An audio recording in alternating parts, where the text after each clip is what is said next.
শ্রদ্ধেয় সাংবাদিক ভাইরা, আশা করি আপনারা সবাই ভালো আছেন। আমার নিমন্ত্রণ গ্রহণ করে এখানে উপস্থিত হওয়ার জন্য আপনাদের প্রতি আন্তরিক কৃতজ্ঞতা প্রকাশ করছি।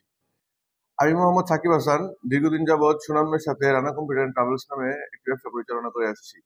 সম্প্রতি আমার বন্ধু সাইদুল ইসলাম গত 24শে ডিসেম্বর 2024 তারিখে নিখোঁজ হয়। এটি নিঃসন্দেহে দুঃখজনক ও উদ্বেগজনক ঘটনা। তবে দুঃখের বিষয়, কিছু গণমাধ্যম আমাকে জড়িয়ে বিভ্রান্তিকর, মিথ্যা ও ভিত্তিহীন সংবাদ প্রকাশ করেছে, যা আমার ব্যক্তিগত ও ব্যবসায়িক সুনাম ক্ষুণ্ণ হয়েছে। আমি স্পষ্টভাবে জানাতে চাই, আমার বন্ধু সাইদুলের নিখোঁজের সঙ্গে আমার কোনো ধরনের সংশ্লিষ্ট নেই।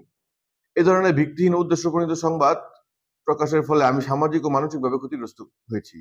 আমি উক্ত সংবাদের তীব্র নিন্দা ও প্রতিবাদ জানাচ্ছি এবং সংশ্লিষ্ট গণমাধ্যমগুলোকে সঠিক তথ্য যাচাই করে বস্তুনিষ্ঠ সংবাদ প্রকাশের আহ্বান জানাচ্ছি।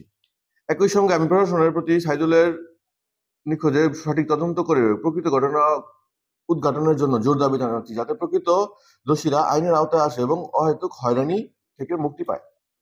সবশেষে আপনাদের মাধ্যমে আমি সংশ্লিষ্ট কর্তৃপক্ষের কাছে ন্যায় বিচারে ও প্রকৃত তথ্য প্রকাশের আবেদন জানাচ্ছি। আশা করি আপনারা এই বিষয়টি গুরুত্ব সহকারে তুলে ধরবেন।